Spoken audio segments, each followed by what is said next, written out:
Welcome, everybody, to the Video Game Archives, the podcast. In these podcasts, we're going to talk about video games, movies, sometimes comic books, but mostly things related to video games at the best. Alright, for those of you watching at home on YouTube, the videos might cut in and out every so often because my camera only runs at 9 minutes to 10 minutes. So every 9 minutes, I'm going to have to get up and hit record again. So for you on the podcast, every 9 minutes you might take like 5 or 10 seconds of me not being so close to the microphone. Alright, so today we're going to cover on the August 8th edition, 2018, Fallout, Super Smash Bros, and anything else that tends to ramble on and on and on in this podcast. Alright, first let's start off with a little movie news.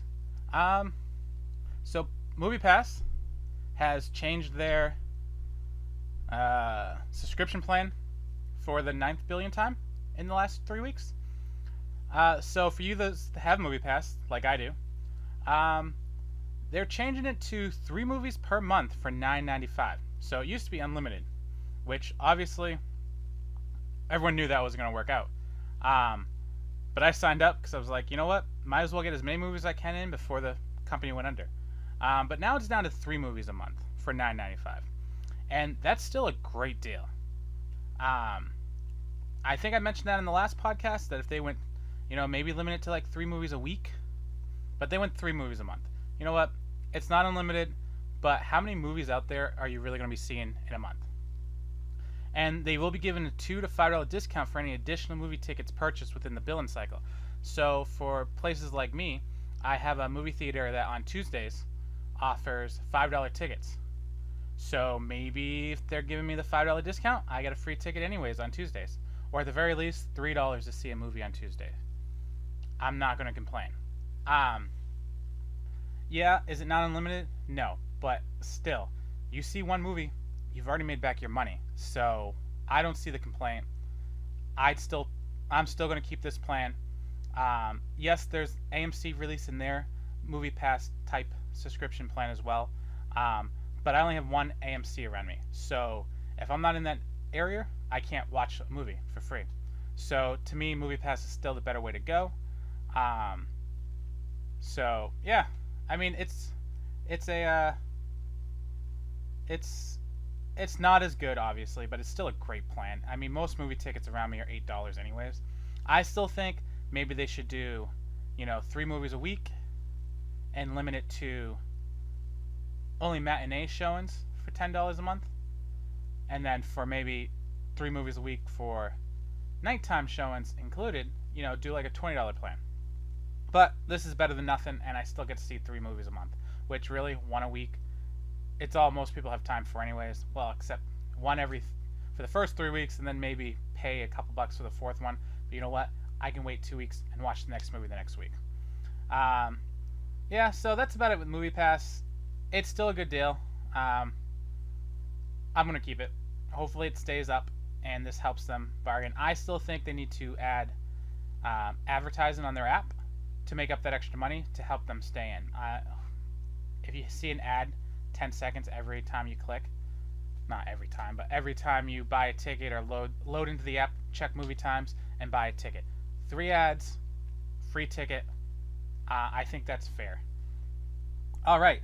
So, yeah, let's move on to the next thing. Fallout. So, I'm not a huge Fallout... Well, okay. So, I've always wanted to play Fallout. I played Fallout 3, and then my file got deleted, and I was only like 3 hours in, but still, that was enough time to where I never really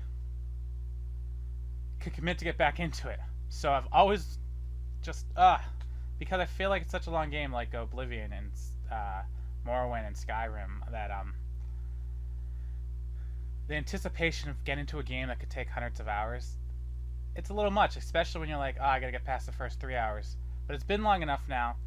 I might go back to Fallout 3 and try that out again. But Fallout 76 beta will be the full game that they announced, and that anything you do in the game will carry over to the full release. That I like. I've had a couple games in the past where I played them, and then the game comes out, and I wish I had everything I already did, because I don't like redoing things I've already done. As I just said with Fallout 3, um, I'd have to go a long time and forget the game where I can go back and play it, or a game that I just love. Then maybe I will play it again, with the intentions that I already love the game, not a game that I've never really got a hold of. Also, that when the game comes out, they're not releasing it on Steam at launch. That's interesting because I like my games on Steam because everything's there. Every time I switch computers, I can just re-download my game. I don't have to go through a bunch of different websites. It's nice. I mean, it's not hard just to go to another website, but I just like that nice form factor. You know, everything just is smooth. So, yeah, it's a change. I can see them probably, it's all about the money. There's probably something on the back end where they'll make more money going through their website. It's almost like how Fortnite doesn't want to go through the Google Play Store to download your game so that they get all the profits. Which, hey, all power to them. I do the same thing.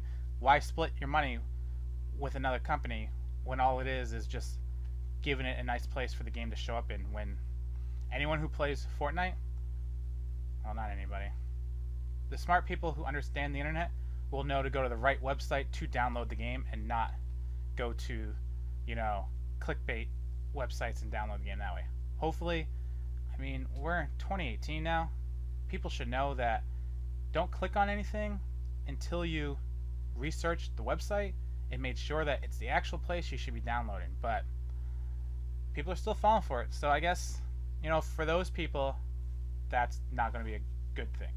And I get why the Android store is there, because it keeps you somewhat safe. They've some problems before. Alright, now let me fix the camera one more time.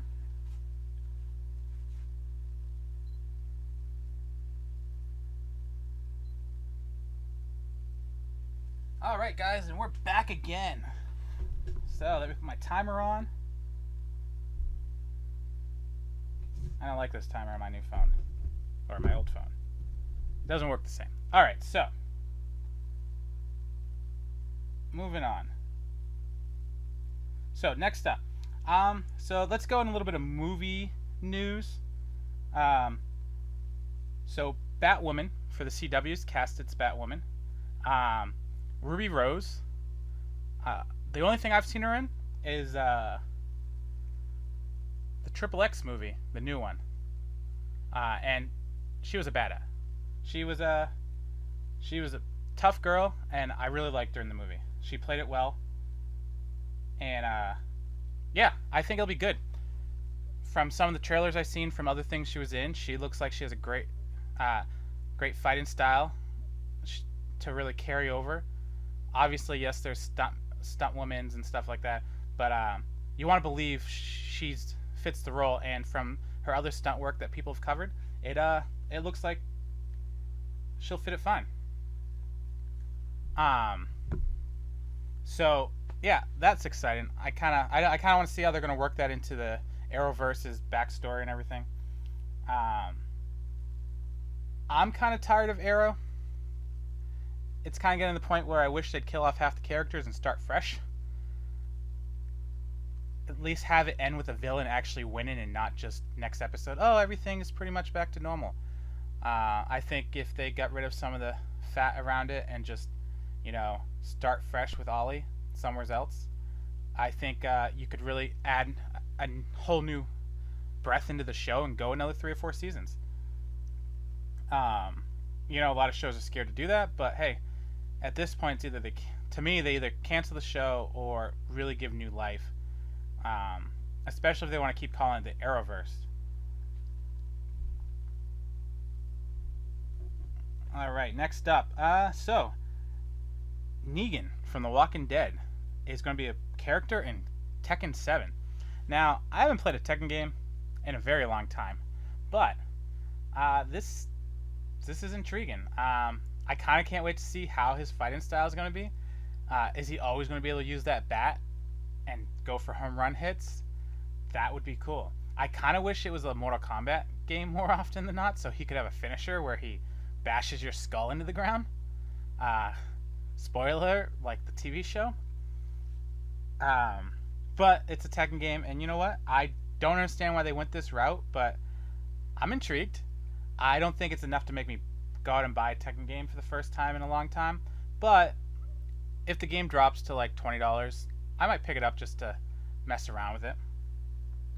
All right, so let's say that's our movie news for today. Uh, Next up, back to video games, the most important things. So I'm a big Shenmue fan. Um, Played both of them, 1 and 2. I have 3 pre-ordered through the Kickstarter. I have 1 and 2 pre-ordered for August 21st. But then the other day, I was wondering when this was going to happen. They announced that Shenmue 1 and 2 Limited Edition was coming out in Japan with their release of Shenmue 1 and 2. November 20-ish, I think. I don't remember. It's in November.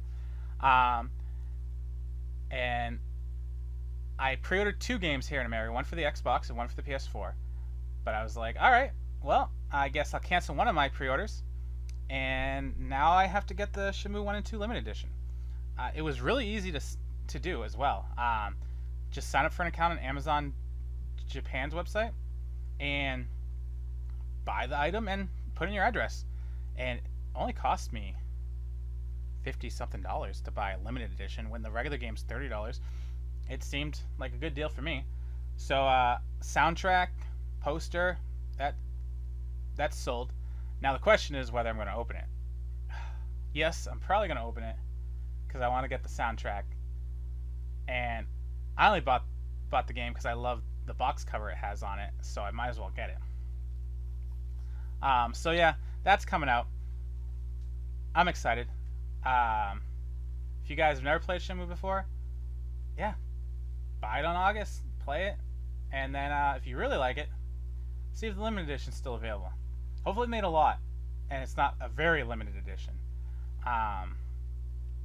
And then scalpers don't try to scalp it for 3 or 4 times the money. But I'm sure all the Shenmue fans are buying up limited editions. All right, so moving on next. Super Smash Brothers. Should we get that out of the way now? Nah, let's talk about Capcom. Sorry guys, we'll move on. So Capcom recently said that they're okay with 7 selling less games than 6 because it had a better score. Now, the artistics in me, I don't even think that's a word, but we'll go with it, believes yes, if you made something, you'd prefer people to love it than people to buy it. But the business in me says that it's hard to believe a business company is saying, you know what, I'm glad we made less money off of this game in sales because everyone loved it. Now to me, I would say I'd prefer to make a game that people loved. Yes, it didn't sell as much as my last game that people didn't really love. Because I would imagine that now this time it would make people want to buy the next game more. Because who says people didn't buy this one because they were disappointed with the last one? So that could affect sales. And 6 has been out a lot longer. So who says those sales numbers, I think was 7 million to 5 or 6 million on the 7th game, didn't come when the game dropped in price. So maybe the 7 sold more at the full price than 6 did. Didn't really go into the details about that. And 7's still out. More and more people could possibly pick it up. And since more people like the game, downloadable content, stuff like that to extend the game probably would sell more. So in the long run, I think having a game that people like and enjoys means that you can sell more things with it as add-ons later on because people want to extend the game. I'm not talking about loot boxes or things like that you have to pay for minor things, microtransactions, but you know, like maybe a couple new hard modes to the game that adds new rooms or a time playthrough or something like that, or even a new side story to the game that, you know, $20 downloadable content gives you, you know, an extra 20% of the game. I'm okay with that. Breath of the Wild, I thought its season pass was perfect. Trials mode, a master edition, that was enough to extend the game for me. Extra $20, I played through the game a second time. Now, that's how I think you make extra money off your game. It doesn't take you much effort, but it gives you something. It gives you a good meat of the game. Not, hey, you want this gun? Here's $2. Oh, you want this thing? You want to hold. You want to take advantage of the playing system and be better than the next person? Here, buy all this stuff. I don't like purchases that have to be made that makes the game better for other people, in the sense that, oh, now they have better weapons than me because they can buy the weapons. When you go that route, I think it's better. Hey, you can buy new uniforms. You can make your gun look this way, but it doesn't make them have an unfair advantage. To me, add features to the game that people can play. All right. So, let's see if I can get my timer correct so I can make the switch on my camera.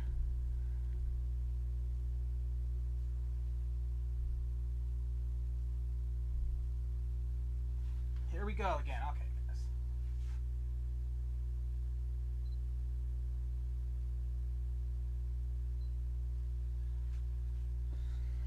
I swear, I'm going to find a camera that's not going to break the bank, that will record at least an hour and a half, not 10 minutes. I'll take this time to thank my subscribers and viewers for checking me out. You know, it's definitely new talking to a camera and on a mic and not forgetting what I was going to say. So thanks, guys, for tuning in and sticking in. And alrighty, so Spyro the Dragon. So I've never played these games, I think. You know, sometimes you remember a game from your childhood, but you don't think you ever played it. Maybe you saw a lot of ads for it, or a friend played it and you watched. I feel like if I played this game, it was, hey, you want to take turns real quick for like a half an hour, and then I never played it again. Now, it's coming out, and only the first game is going to be on the disc.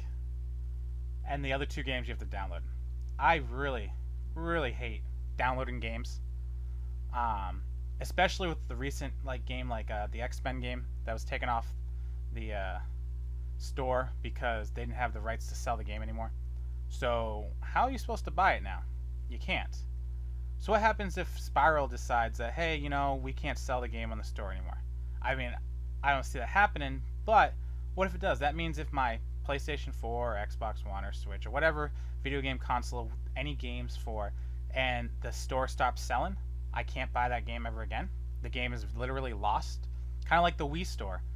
So what about those games that never got put on? I can't randomly find them now and play them again and find like a hidden gem. That's what I dislike a lot about virtual games. The only way to get them is through, you know, ROMs and emulation, which people frown upon. It's like, well, if you're not going to give us the option to ever play the game again in another format, or we have to have no idea for the next 10 years whether you're ever going to release it, you know, people are going to have to resort to emulation and stuff like that. So, to me, I think they should give you the option. You buy the game on the disc with the download for 2 and 3. If you want the special edition for $60, I know this is a slippery slope, but I would pay, you know, $70.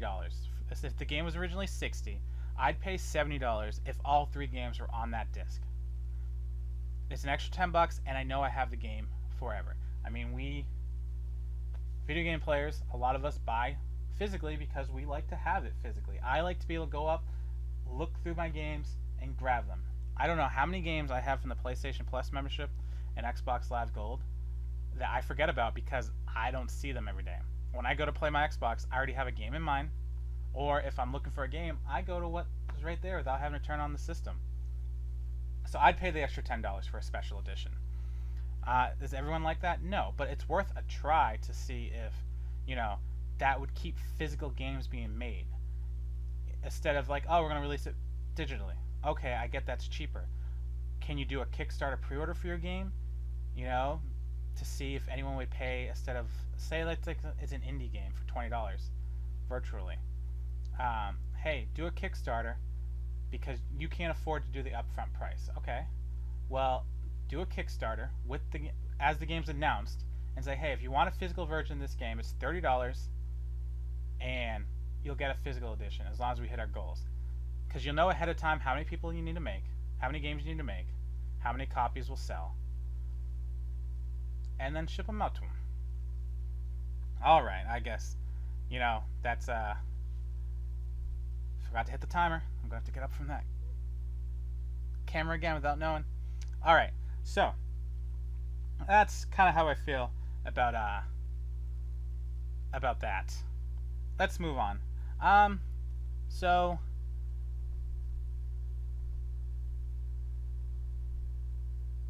Pokemon Go, or Pokemon Let's Go, Pikachu and Eevee.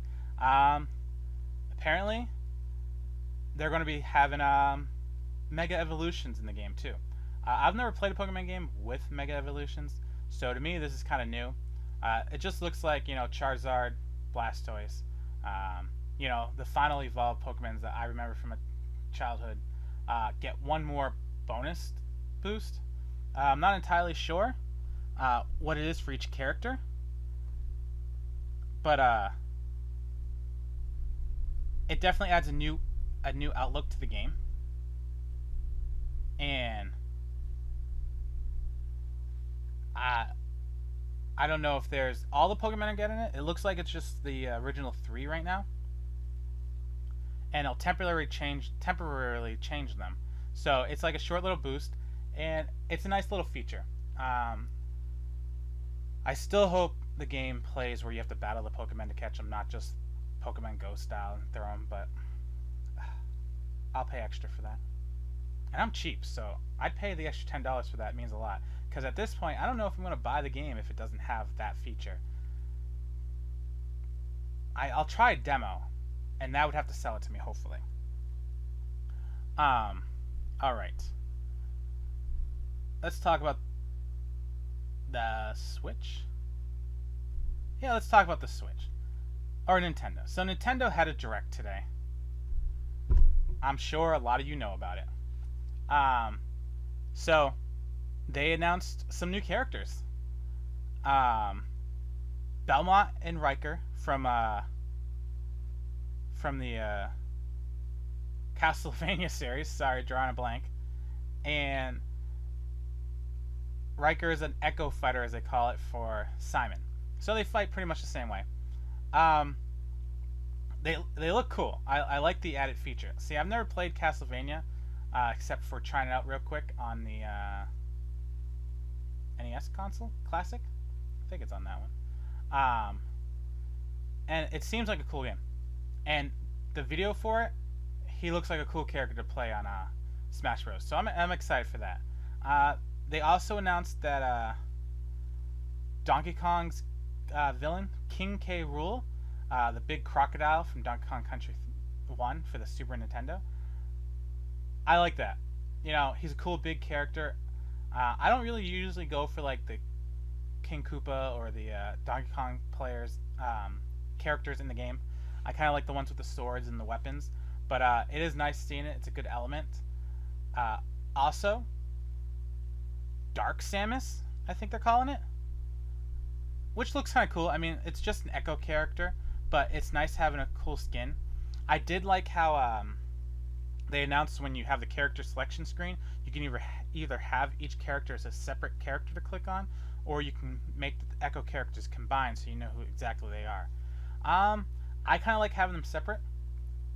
I like being able to see everything clearly instead of trying to look at each individual character. It doesn't matter to me if they're an Echo Fighter, because if I like playing with them, I already know their style. I don't need to know whether someone else is similar to them. Also, they announced that they have so many soundtracks from all the games. I think the number was over 800 or around 800. Now, I hope, because they have basically soundtracks for every single game, every character, stages from all those games as well. I'm hoping that they release a standard edition. Keep that thought on. So I hope they release a standard edition.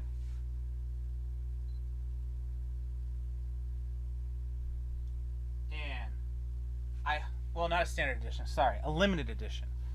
I hope they release a limited edition, and they allow it with a soundtrack. Now, they showed in the trailer that you can plug headphones into your Nintendo Switch with the screen off and listen to the music on there while you're on the go. Okay, but that's a pretty large MP3 player in my mind. I'm hoping they release like a special edition where it comes with all the soundtrack right there on some CDs or digitally download. I prefer it on the CDs and then use that as my copies to make digital downloads,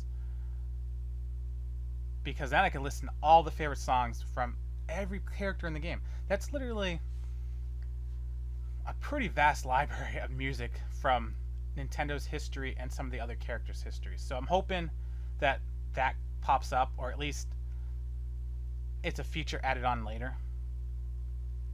And the amount of levels that they're releasing in the game, I don't even know where to start. I think the number was 103. 103 levels. I remember playing the GameCube game and thought there was too many levels. Because normally you pick like your favorite 5 or 6. I mean, how are you going to have a favorite 20 in this game? I do like how they allow it so you can play 2 levels in a single fight, where a level will transform into another one. I think that's a good thing, especially when you have 100 levels, because this way you get to play, you could play 50 matches and play all the levels, instead of playing 100 matches and play every level. Because I'm telling you, after 100 matches, I think I'd be dead. So yeah, it was a pretty good direct. A lot of news, a good overview of the game. I'm still hoping that they release a single player mode. That was my favorite part about the GameCube and the Wii version. I love playing that.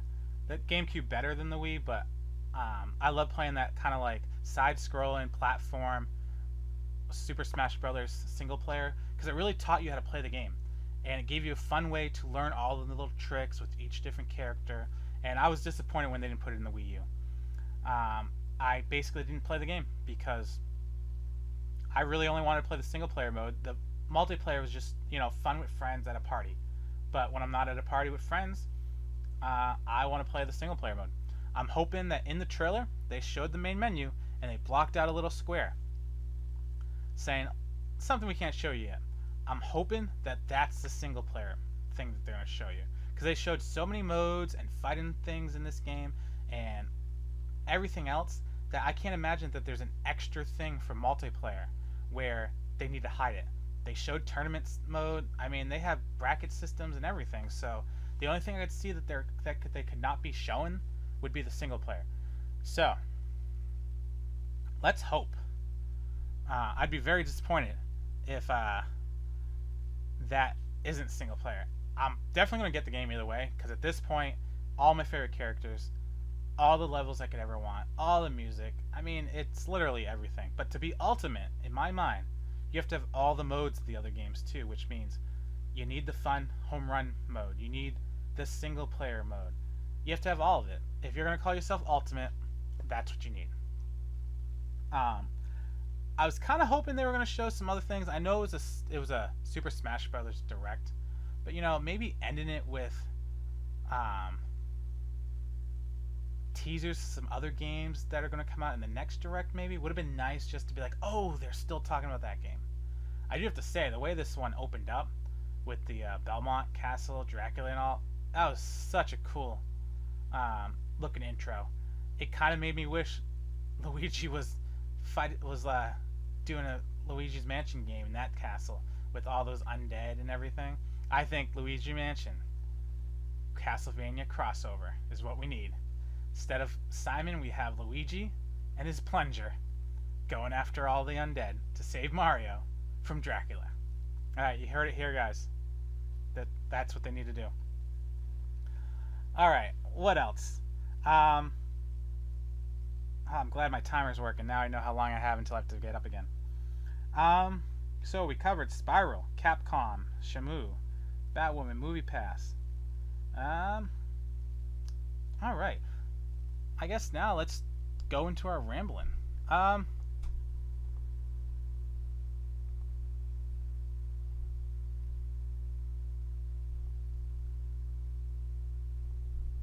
Okay, so what's next? So now we're in August now. We're almost getting to that holiday season. And I feel like there haven't been enough talk about games. I know we have the new Shadow of the Tomb Raider, Red Dead Redemption 2 coming out in the fall, but I feel I'm not being hyped up at all. When I say I feel like, granted, I don't watch a lot of television anymore. I watch most of my stuff streaming without commercials, so it's hard to find things that will show me new games. That's what my YouTube subscriptions are for, I guess, that pop up. But even online, I don't really see much that really. Oh, whoa! Breaking news, guys. So,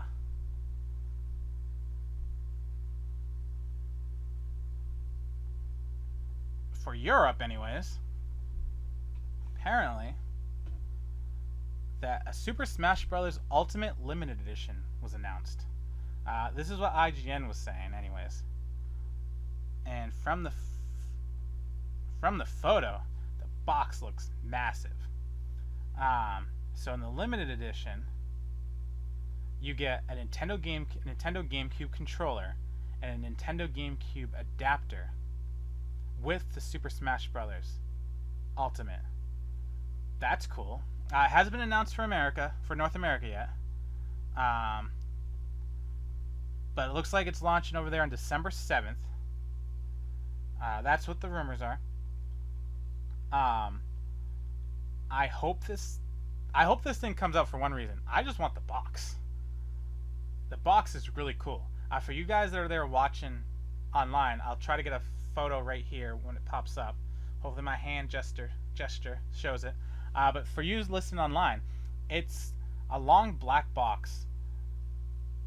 Looks like the size of probably a Switch box. Not like a game box, but the system box. And it has a GameCube controller and the adapter. So I'm gonna buy the adapter. I think I already pre-ordered one. And I have plenty of GameCube controllers. So I don't necessarily need this for the controller, but the box has a cool picture of all the fighters on it, kind of like what they showed in the Direct, and hopefully that's the actual thing that they're going to show. But if the GameCube controller is new and runs just like the original ones, then I'm going to get it. Sometimes when they do these releases of controllers, they don't work the same way. Mine are old, so that means they are worn out a little bit, but they work perfectly. So if this one's brand new and works just like the old ones perfectly, no issues, then I'll be happy to pick up one. Well, that was kind of a nice little news break right there. Look at that. No week-old news on this weekly podcast.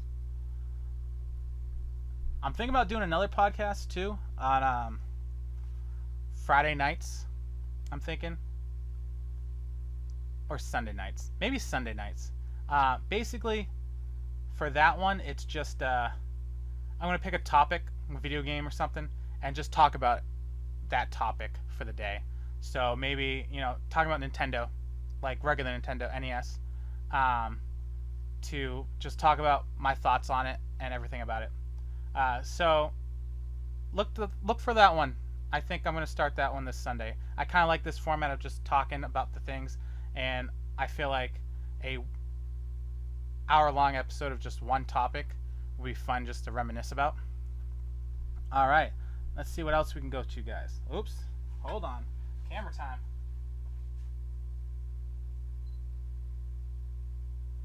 Gotta love these old digital cameras from the past. And we're back. Okay. So, let's see.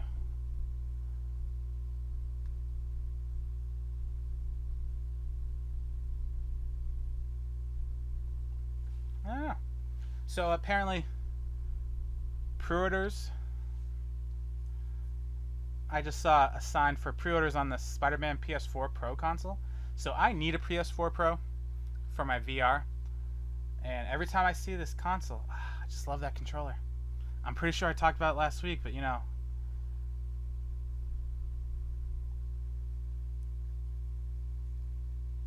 it's lovely.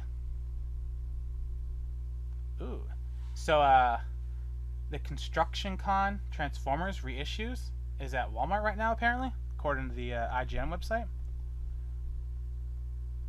I like my old toys, but I like playing old toy prices, which means you find them at Goodwill or a yard sale for cheap. So I do like this whole re-release of these toys, so they look like the original Transformer toys, and you can put them together. But I don't like the prices for them, so I probably will never buy them until they end up at a thrift store in like 2 years for, you know, $2 a piece. But for you Transformers fans, you know, here you go, another round of toys.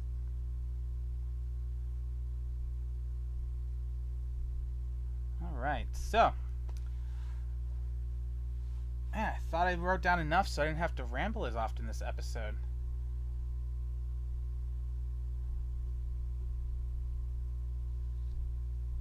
Okay, let's see what we have here.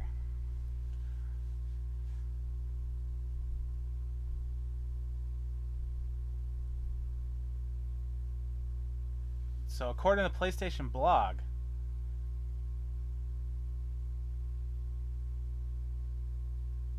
there'll be a new addition to the God of War game, available on August 20th as a free patch. Except you need to beat the game apparently on any difficulty. Okay, so I've never played God of War yet. I want to, but you know, a free patch with new features is always nice instead of charging for those extra things. So what'd you guys think about the Nintendo Direct today? Did you feel like it needed anything else, or are you satisfied now? Any more new characters you'd like to see them come out with? Are you okay if they decide to release a season pass for it as well, which would offer, you know, maybe 5 or 10 new characters, some new levels, new weapons or Pokemon? Or do you think that if the game's being released as an Ultimate, it should be an Ultimate and no extra downloads needed? I'm okay with the season pass at this point, because, you know, if you kept saying, well, you should have just added it in the game in the first place. If you said that to every game that was ever made, it would never get released. Be like, oh, we have a new idea. All right, let's not release the game. Instead, now they can release the game, and then when they're like, oh, I wish I would have thought of that, they can add it, and they can still work on it and get the money that they need to keep working on it. So if the game gets released and they just thought of now, hey, we should do this too. Like, well, it's going to take 6 more months. Well, let's not propose 6 more months. Let's just build upon that feature, add a little bit more, and we'll just charge $20. I'm okay with that. So what about you guys? You guys think you're okay with that? Okay, what else?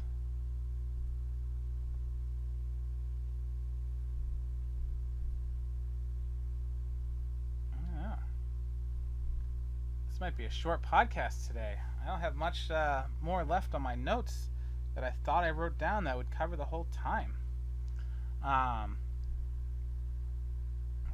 That's okay, I guess. I want to go for an hour every episode. But, you know, you can't force these kind of things. So apparently gameplay footage for Red Dead Redemption is being revealed coming this week. Oops. I guess that told me something. Alright, so it looks like my YouTube fans will have to only have a half an episode because my camera battery just died. This is what happens when you buy old technology. They at least get the first 40 minutes. So yeah, Red Dead Redemption, never played the first one. I do have it now. I'm definitely going to play that before the second game comes out. Or actually, I'll probably play it when the second game comes out. That way, by the time I beat it, the game's not full price anymore. Gotta find ways not to pay full price, you know?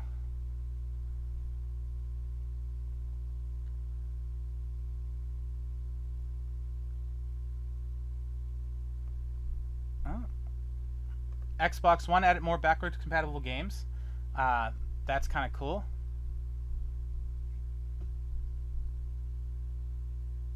I wish I could. Prince of Persia, Earth Defense, and Simora. Xbox 360 games to join the Xbox One backwards compatibility library. Like, I like the feature, right? I'm glad they added it. But here's my thought. How many games are they actually going to get through? And are they taking this idea, this platform of theirs, and this library, and are they thinking about that with the next Xbox? Now, what I mean about that is we're at a point where, what, a year, maybe 2 more years of this system before a new one comes out? Now, that's great that we have a new system coming out. Somewhat. I think the new ones, the current ones, are fine for a couple more years. I don't think we need a new one anytime soon. But the features that they're doing right now with the backwards compatibility for the Xbox One, Xbox 360 is great. But how many games are they actually going to get to before the next console? And when the next console comes out, are they just going to stop with the games that they already did? Or are they going to keep trying to update those? Or are they doing it in a way where all the games that they're currently updating can just easily bump over the next system? So the minute the next system comes out, it's like, hey, it's completely backwards compatibility with Xbox One games. It's all the ones that were backwards compatibility with Xbox One now, the original Xbox, Xbox 360, the ones that we already released, are instantly available on the new Xbox. And we're going to keep moving forward with the ones that we haven't done yet to get on the new Xbox as well. If that's the plan, which I hope it is, then great. I'm glad that they're doing all this. But, you know, how many games will you get done in 2 years if you're not planning on having them easily convert over? Or did you not think of that yet? Hopefully they thought of, hey, we're at this point, let's make sure that it's easy to do for the next console too. And hopefully they just make it so the new Xbox is compatible with Xbox One games. That way you can just put the disc in, you're good. And then all the games that they released for the Xbox One with the updates will work instantly on the new console, because that means immediately you release your new console, you have a backlog of games for it. And I think that'd be a great selling point. And then this way they can continue releasing it to a point where their next console, within 2 years in life cycle, has all the games almost all the games they ever released with the ability to play for it. That's the only way I can see what they're doing is what they plan on doing. Otherwise, why do a third of your library and then stop and have to redo the third again on the next console? So hopefully that's the plan, because there's still plenty of games that I have that I want all my Xbox original games and Xbox 360s to be able to go into my Xbox One X, play, update it with the features, and play it. And hopefully that architect, whatever they want to do, is just easily thought of with the next console, and it's just plug and play, like the PS3, the PS2, and the PS1 all in the PS3. Or with the PS2, where you just put a PS1 game in and you're good. So hopefully they're thinking about that, and everything they've done now just works. Because I would imagine we're getting to the point where the hardware will be powerful enough to where you could install an emulator for the Xbox, of the original Xbox, and the games would play with just an emulation. So that's my thoughts on the Xbox One X. Or the next Xbox. Can we call that one the Xbox One X too? The next Xbox? The Xbox? Alright. Oh, so I don't remember if we talked about it in the last podcast, but GameStop got rid of their what plan was it? Not their Pro plan, but whatever's not their Pro plan, their $30 yearly plan. They immediately got rid of it. Hasn't even been out for 6 months, which is good as long as they lower those prices back down for their pre-order game, or not pre-order, pre-owned games. I walked in to buy a pre-owned game the other day. New game, $60. Pre-owned with my pro membership,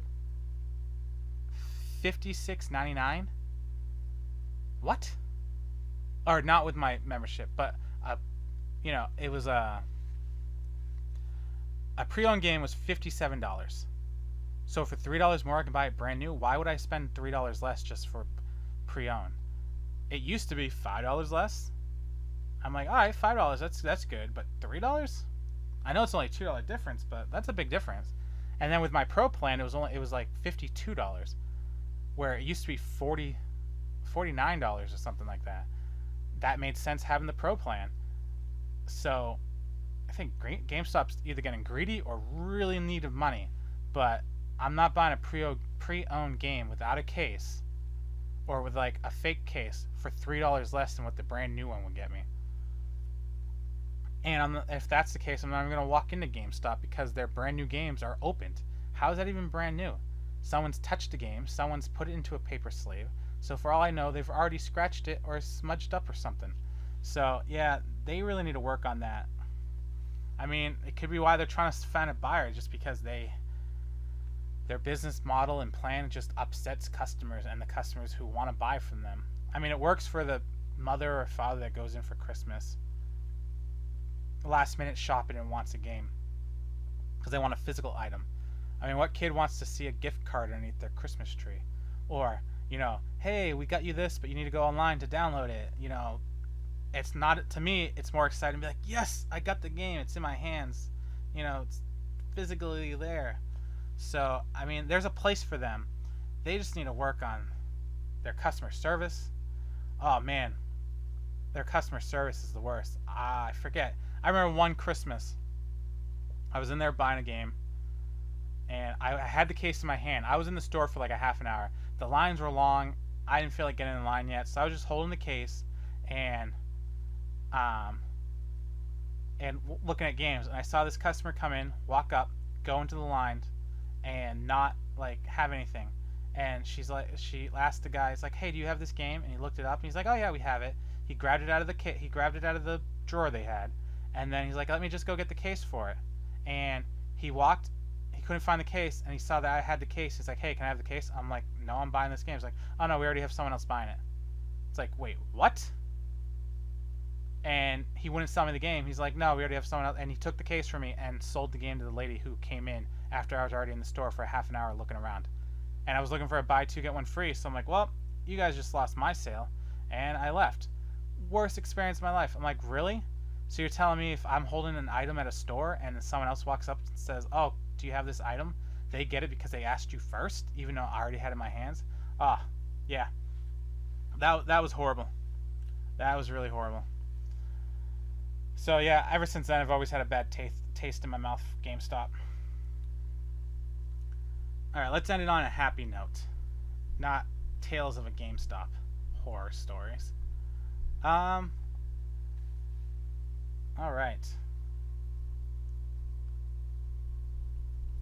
Oh, I was thinking, one last thing, I guess. So let's go back to the Nintendo Switch. What do you guys think about this? We all know why it's called the Nintendo Switch, but what if they released an updated model next year? Two updated models. One, a new Nintendo Switch, which was a little bit more powerful. Maybe with a D-pad, a full D-pad on it. The Pro Edition or something like that. Completely backwards compatible with the older games. Kind of like, the new 3DS. If you play it on the new 3DS, you get a bump, an upgrade. It's kind of like how the docking system goes, where if you dock it, you get better graphics. If you undock, you get worse graphics.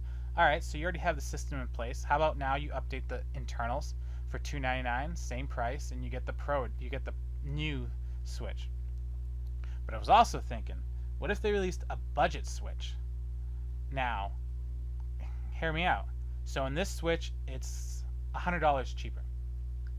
So for $200, you can get a brand new Switch. But it's not a Switch. It's an unswitch Switch. It's a lot of switching going around. So in this one, you get a Switch with no docking station, It's just no screen, no battery. It's just a little box, and it's just the Switch. Because I would imagine if you take out the ability to have to connect to controllers, you take out the screen, you take out the battery, you must be around 200. You must be able to drop it $100. So for those people that don't like playing it in handheld mode, they just like playing it on their TV. You're taking out the dock. You're taking out the controllers having to connect to it. You just have to sell, a little Joy-Con controller adapter, and you have no screens, and you don't have to worry about battery life. So no kickstand involved, just a little box. I mean, to me, $200, that'd be awesome. It might even be able to go to $150. You know how Nintendo likes to release modified consoles for cheaper. I mean, they did it with the 3DS to the 2DS. They literally took out what the system was, 3D, to sell a 2DS model for half the price.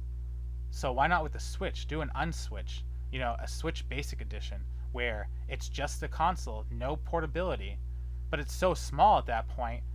Sell it so that the cables can be easily unplugged, and you can still drag it to a friend's house and plug it into their TV if you need to. Because I would imagine without the screen and the battery, the Switch console is half the size, which means less parts, less plastic, no glass screens, no battery packs. $150. To me, I think that'd be a great move. Yeah. What do you guys think about it? Leave a comment. Don't forget to check out my YouTube channel, Video Game Archives. My podcast is on SoundCloud, and I'm trying to get it on iTunes, but every time I log into that website, it just boots me back out. And I'm on the Google. I'm on the Google podcast service that they have. So yeah, check me out and follow me for my other episodes. This Sunday I'll be having another podcast. I'm going to give that one a different name to not distinguish from this one, because this one will be talking about all the video game stuff of the past week, and the other one will be any kind of topic, favorite action games, and just, reminiscing about it or talking about it or anything random like that. Alright guys, so check that one out on Sunday nights, and thanks for subscribing and listening, and yeah, alright guys, have a good night.